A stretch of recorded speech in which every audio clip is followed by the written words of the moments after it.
are there no fog lamps in Kylex even in the top variant? Sir, ये CNG आएगी क्या?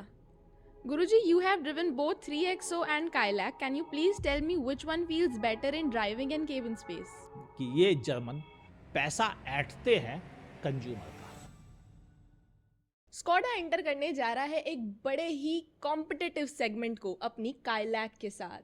ये launch होने वाली है 6 नवंबर को एंड इसमें ऐसा क्या है जो बाकी कॉम्पिटिटिव सेगमेंट में इसे स्टैंड आउट कराएगा, यही जानेंगे इस डिटेल्ड पॉडकास्ट में। मैं हूं आपकी होस्ट पाखी और मैं अमित एंड आप देख रहे हैं आस्क कार गुरु। तो गुरुजी, आपने ये गाड़ी चलाई है, कितनी चलाई है? देखिए, मुझे ये कैमोफ्लाज्ड जिसे हम प्री प्रोडक्शन वेरिएंट कहते हैं वो मुझे चलाने को मिली है। और प्री प्रोडक्शन की सबसे बड़ी खासियत ये होती है कि वह पूरी तरह तैयार कार तो होती है, लेकिन वह असेंबली लाइन से निकली हुई कार नहीं होती है।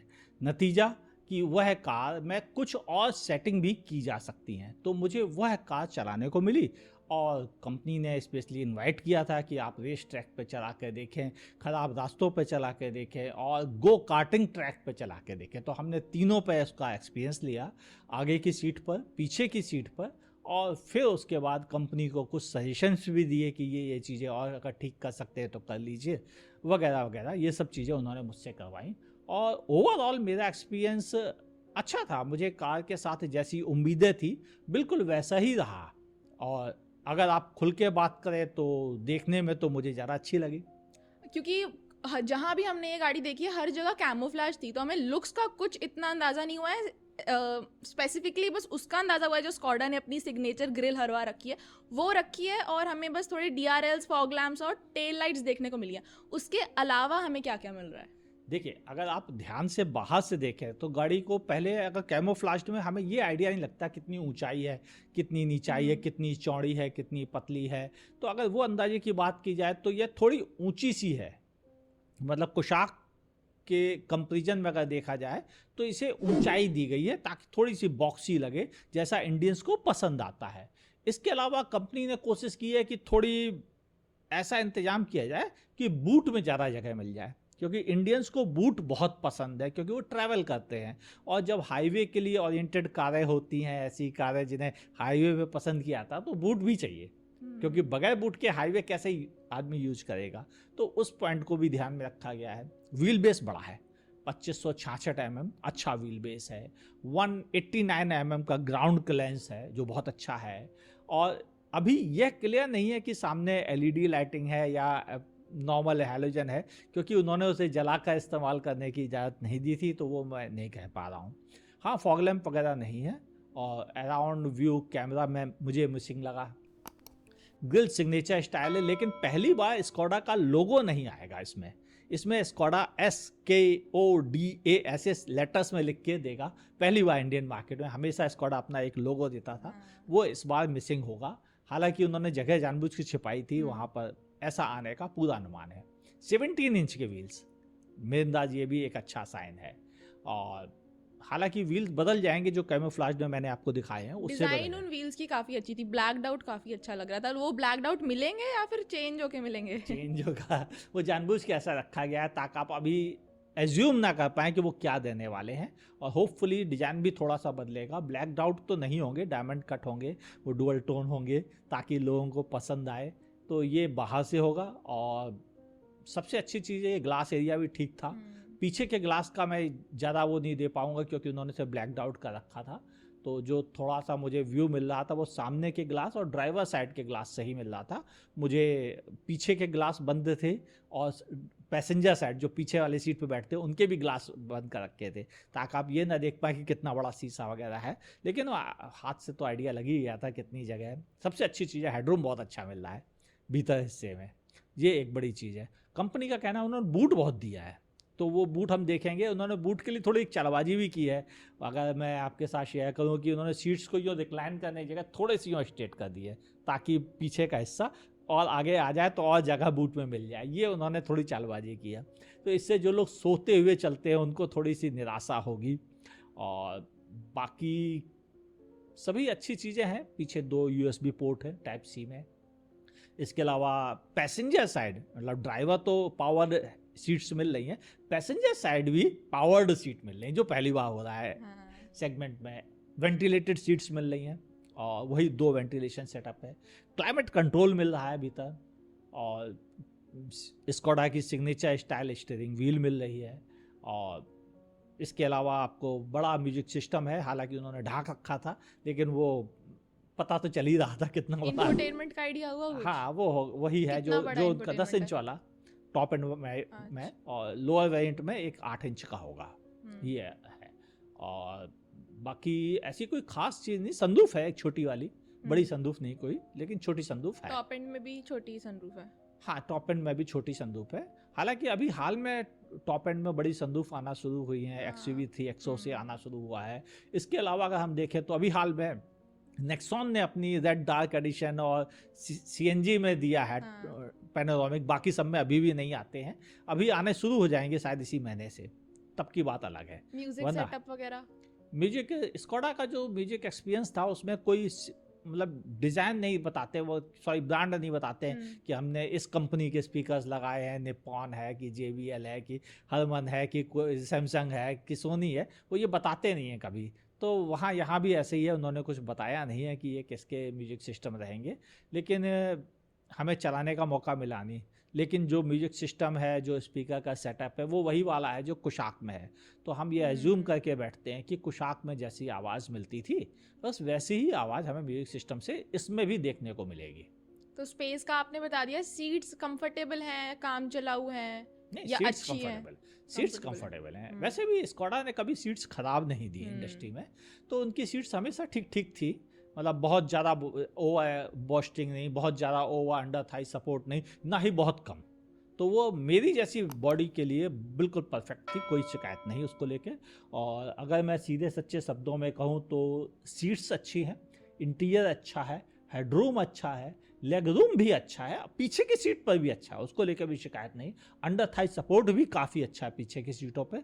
तो उम्मीदें बहुत हो गई हैं अब उस गाड़ी के साथ।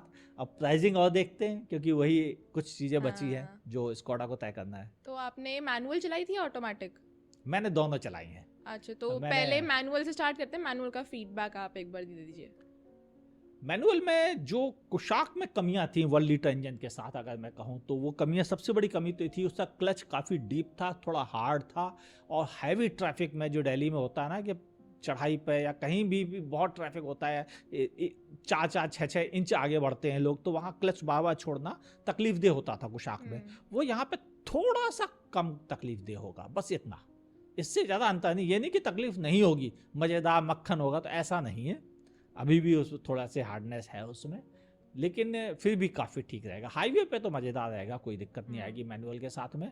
मैनुअल यूज़ करने में अच्छा था, मतलब मैंने सेकंड गियर में बहुत अच्छे से चलाया है, मैंने थर्ड गियर में भी बहुत अच्छे से चलाया। बाय द वे, अगर आपसे छूट गया हो तो ऊपर आई बटन पे क्लिक करके वो ड्राइव एक्सपीरियंस के बारे में जो बातें की है मैंने, वो आप देख सकते हैं। और सेकंड और थर्ड गियर में बहुत बढ़िया चल रही थी गाड़ी, मतलब वही एक ऐसा गियर होता है जो शहर में सबसे ज़्यादा यूज़ होते हैं, उनमें सबसे बढ़िया परफॉर्म कर रहा था मैनुअल में वो। ऑटोमेटिक की क्या सोच है? ऑटोमेटिक अच्छा है। AISIN एक कंपनी है जो उसे बनाती है, और उन्होंने ही ट्यून भी किया है 1 लीटर TSI इंजन के साथ। ऑलरेडी इंडियन मार्केट में कई कंपनीज देने लगी हैं, अगर आप ध्यान से देखो तो महिंद्रा ने अपनी 3XO में भी दे रखा है, अभी हाल में टाटा ने भी अपनी एक कार में दे रखा है। तो ये एक ऐसा गियरबॉक्स है जिसे लोग पसंद कर रहे हैं, और महिंद्रा जो काफ़ी अच्छे ऐसे ट्यून किया हुआ है। स्कोडा फॉक्सवैगन तो यूज ही कर रहे थे इसको लंबे समय से, अभी सिट्रो ने भी इसे यूज किया है, तो ये ओवरऑल अच्छा गियर बॉक्स है और टर्बो चार्ज इंजन के साथ बहुत अच्छा काम करता है। तो मुझे ये उम्मीद है कि यह यहाँ भी बेहतर परफॉर्म करेगा, कम से कम। पावर की कमी लगी इंजन में? ना सवाल ही नहीं उठता। 178 Nm का टॉर्क है, पावर कम कैसे हो सकता है? मैं तो रेस ट्रैक पे चला के आया हूँ जहाँ पावर की मतलब भूख होती है, जितना मिल जाए उतना कम, लेकिन वो रेस ट्रैक ऐसा रेस ट्रैक नहीं है जैसा कि BIC वगैरह है, लेकिन फिर भी उस रेस ट्रैक पे हमें काफ़ी अच्छी स्पीड तक चलाने का मौका मिला है। तो उस हिसाब से एक्चुअल में वो रेस ट्रैक जो है वो गाड़ी के हैंडलिंग और स्टीयरिंग फीडबैक को जज करने का रेस ट्रैक है, वो हाई स्पीड मेंटेन करने का रेस ट्रैक नहीं है। उस रेस ट्रैक पर अच्छी हैंडलिंग है, अच्छा स्टीयरिंग फीडबैक भी है, और पिकअप बहुत अच्छा है गाड़ी में। 178 Nm बहुत होता है, क्योंकि इस सेगमेंट के हिसाब से बहुत है, कोई कमी नहीं। मेरे को मतलब एक चीज़ लगी उसके एक्सटीरियर में, उसकी टेल लैम्प्स उस गाड़ी को पता नहीं क्यों छोटा बना रहे हैं, टेल लैम्प्स जानबूझ के छोटे दिए हैं, कॉस्ट कट करने की कोशिश की है या क्या सीन है वो? एक्चुअल में स्कोडा ने कभी टेल लैंप पर बहुत ज़्यादा गौर से काम नहीं किया है। उनकी लगभग सभी गाड़ियों में छोटे छोटे ही रहे हैं, बहुत ज़्यादा बड़े रहे नहीं हैं। और कुछ खास गाड़ियों को छोड़ दे, सेडान वगैरह तो अलग बात है। और लेकिन नॉर्मल छोटे ही रहे हैं। उनकी जितनी भी अभी कुशाक रही है उसमें भी छोटे थे। ये पूरा ग्रुप बहुत ज़्यादा बड़े टेल लैंप पे बिलीव नहीं करता है, तो उनका यहाँ भी थोड़ा साइज में छोटे जरूर है, लेकिन ब्राइट काफ़ी थे और डिफ्यूज्ड थे, जो अच्छे लगते हैं रात में जलते समय। वो चीज़ें तो थी, तो मतलब उसको लेकर कंप्लेंट नहीं मुझे। ओके देन, ये थे कुछ general discussions about the Kylaq. अब हम मूव ऑन करते हैं उन क्वेश्चंस पे जो स्कोडा काइलैक के वीडियो के नीचे कमेंट सेक्शन में आप लोगों ने लिखे थे। सबसे पहला क्वेश्चन तो यही है कि are there no fog lamps in Kylaq even in the top variant? हाँ, बात तो सही है कि आपको टॉप वेरिएंट में भी होपफुली फॉग लैंप नहीं मिलेगा, और एक्चुअल में उसकी जगह भी उन्होंने नहीं छोड़ी है, तो उम्मीद है कि वो होगा भी नहीं। वैसे कंपनी नॉर्मली कैमोफ्लाज में छिपाती हैं, ज़्यादा हाँ। पता ना चल जाए लोगों को, इसलिए ऐसे ढांक के रखती हैं कि ज़्यादा इन्फॉर्मेशन ना मिले। लेकिन मुझे लगता है कि फॉग लैंप नहीं है। वैसे भी आजकल फैशन हो गया फॉग लैंप ना देने का, और सभी कंपनी यहाँ पे पैसे बचाने में लग गई हैं, तो वो भी नहीं दे रही हैं, तो इन्होंने भी नहीं दिया, क्या फ़र्क पड़ता है। Guruji, you have driven both 3XO and Kailak. Can you please tell me which one feels better in driving and cabin space? ओह, देखो केबिन स्पेस की बात आए तो 3XO में ज़्यादा केबिन स्पेस है। वहीं उसका बूट कम है, क्योंकि उन्होंने बूट को पीछे खिसका दिया है और केबिन में ज़्यादा जगह दी है। और इन्होंने बूट बढ़ा दिया है, केबिन में थोड़ा सी जगह कम दी है, लेकिन वो जगह बहुत ज़्यादा कम नहीं है। मतलब ज़रूरत के हिसाब से तो है, अगर 6 फीट का आदमी बैठेगा तो उसे तकलीफ नहीं होगी। तो उस हिसाब से केबिन स्पेस डेफिनेटली 3XO में ज़्यादा है और इसमें कम है। लेकिन पावर 3XO के जो TGDI इंजन है उसमें बहुत ज़्यादा है। उतनी पावर तो इसमें नहीं है, लेकिन फिर भी कोई कमी नहीं है। आप बड़े मज़े से 3 इडियट पे क्रूज़ कीजिए, कोई दिक्कत नहीं आएगी। मैंने काफ़ी वन ट्रैक पे 135 से लेकर 145 के बीच तक चलाया है उसको। तो इतना ही, क्योंकि ट्रैक छोटा है, ज़्यादा लंबा नहीं है, सीधा लंबा हो चलते चले जाइए, ऐसा नहीं है। तो इसलिए ज़्यादा तेज़ चलने का मौका नहीं मिलता, उससे पहले ही मोड़ आ जाता है, इसलिए। ओके सर, ये CNG आएगी क्या? बिल्कुल नहीं। देखिए, स्कोडा वर्ल्ड वाइड पेट्रोल पे ही रह रही है, डीजल तो उसने बंद कर ही दिया है। इलेक्ट्रिक पे जरूर आ रहे हैं वो लोग, लेकिन CNG अगर देखे जाए तो एक ग्लोबल कंपनी CNG से बचती है। CNG पूरे वर्ल्ड में देखा जाए तो इंडिया, पाकिस्तान, बांग्लादेश, इसके अलावा कहीं नहीं मिलती है। और इवन जहाँ से अर्जेंटीना वगैरह से किट आती है इंडिया में, वहाँ भी नहीं मिलती है CNG। मतलब वो लोग किट बनाते हैं, लेकिन CNG उनके यहाँ नहीं है। तो आप समझो कि CNG केवल इन्हीं 3 कंट्रीज में सक्सेसफुल रही है, या इन्हीं 3 कंट्रीज ने उसको इज्जत दी है, या उसको तवज्जो दी है, व्हाटएवर दैट, या उसके पीछे पड़ गए, जो आप समझें।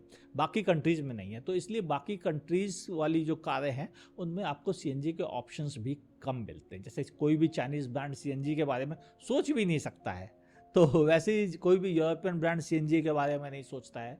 अब इंडिया में आने के बाद काफ़ी लोग बदल रहे हैं, जैसे कि कोरियन ने CNG ट्राई कर ली है। तो हम उम्मीद रखते हैं कि CNG हो सकता है आगे फ्यूचर में कंपनी सोचे। अभी तो उनका इरादा नहीं है, और वो बिल्कुल इस बारे में सोच भी नहीं रहे हैं। उनका साफ कहना है, no no no no, we don't, no CNG।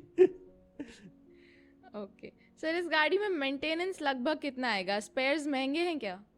देखो, गाड़ी अभी लॉन्च नहीं हुई है, तो अभी से उसकी पार्ट्स की कीमत कैसे पता चल जाए? अभी तो हमें कार की कीमत पता नहीं चली है।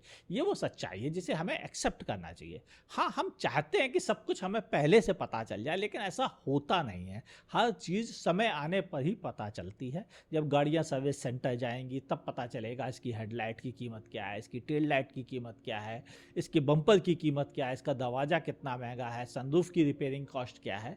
हालांकि स्कोडा, फॉक्सवैगन दोनों ही कोशिश कर रहे हैं थोड़े पार्ट्स की कीमत कम रखी जाए, थोड़ी सर्विस की कीमत कम रखी जाए। लेकिन प्रॉब्लम क्या है? प्रॉब्लम यह है, इंडियन माइंडसेट में परसेप्शन बना हुआ है कि ये जर्मन पैसा ऐंठते हैं कंज्यूमर का, और ये परसेप्शन जल्दी जाने वाला नहीं है। चाहे वो कितने भी सस्ते पार्ट्स कर लें, वो मारुति से भी सस्ते कर लें ना, तब भी लोग उन्हें यही कहेंगे, भाई साहब महंगे आते हैं इसके पार्ट्स।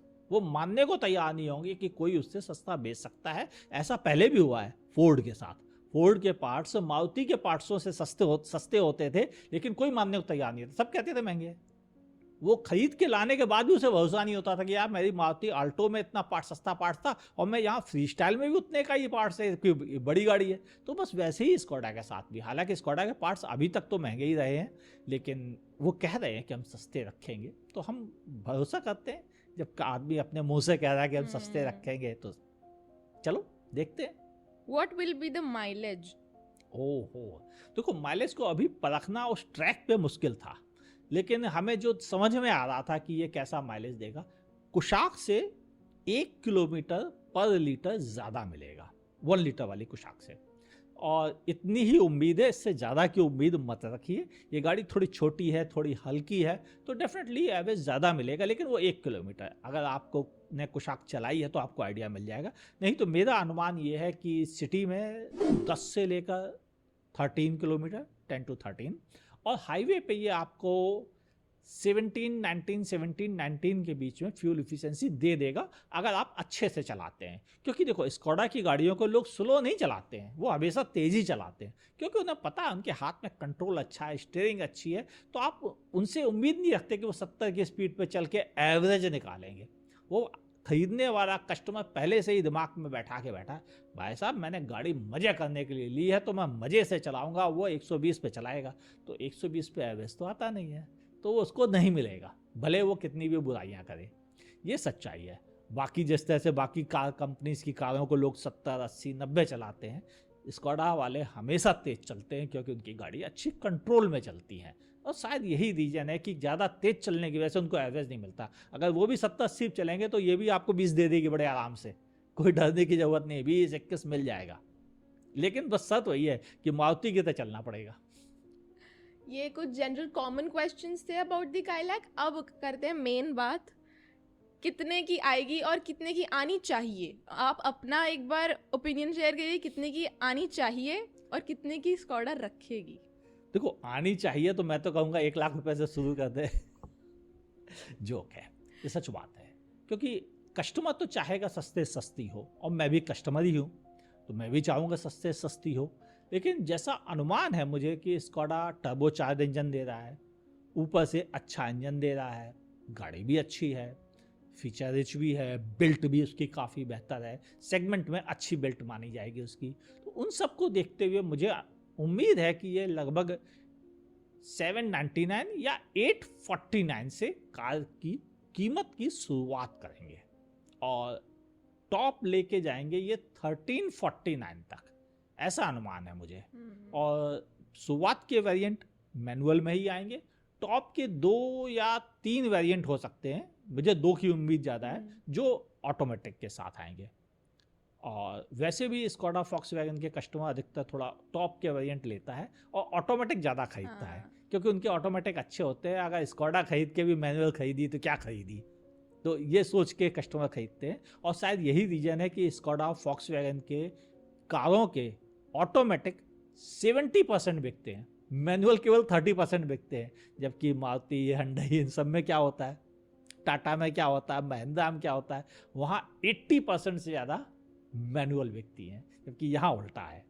तो ये अंतर है। तो मुझे हो सकता है शायद इस वजह से वो 3 वेरिएंट दे दें ऑटोमेटिक में, और मैनुअल में 4 दें, या मैनुअल में 3 दें, ऑटोमेटिक में भी 3 दें, टोटल 4 वेरिएंट रखें। मैनुअल में हो सकता है टॉप ना दें वो, ये भी संभव है। लेकिन जो मैंने गाड़ी चलाई है मैनुअल में, उसमें ड्राइवर साइड पर भी वेंटिलेटेड सीट्स और को पैसेंजर में भी पावर्ड सीट थी, जिससे मुझे अनुमान है कि उसमें भी टॉप वेरिएंट आएगा। मतलब मैनुअल के साथ 4 वेरिएंट मिलेंगे आपको, और ऑटोमेटिक में शायद 3 वेरिएंट दे सकती है स्कोडा, ऐसा प्लान रहेगा उनका। और टॉप शायद वही 1349। तो खर्चा है या बचत है, लेना वैल्यू है नहीं है? अभी कहना जल्दबाजी है। देखो प्राइस कारगुरु को तय नहीं करनी है, वो तो स्कोडा को ही तय करनी है। अब स्कोडा तय करेगा, और शायद 6 को वह गाड़ी ऑफिशियली दिखा रहे हैं 6 नवंबर। मैं उसे देखने जाऊंगा, चला चुका हूं, अगली बार जब चलाने का मौका मिलेगा वो मिलेगा ऑटो एक्सपो के बाद। यानी अभी गाड़ी केवल दिखाई जा रही है, शायद लॉन्च ना की जाए।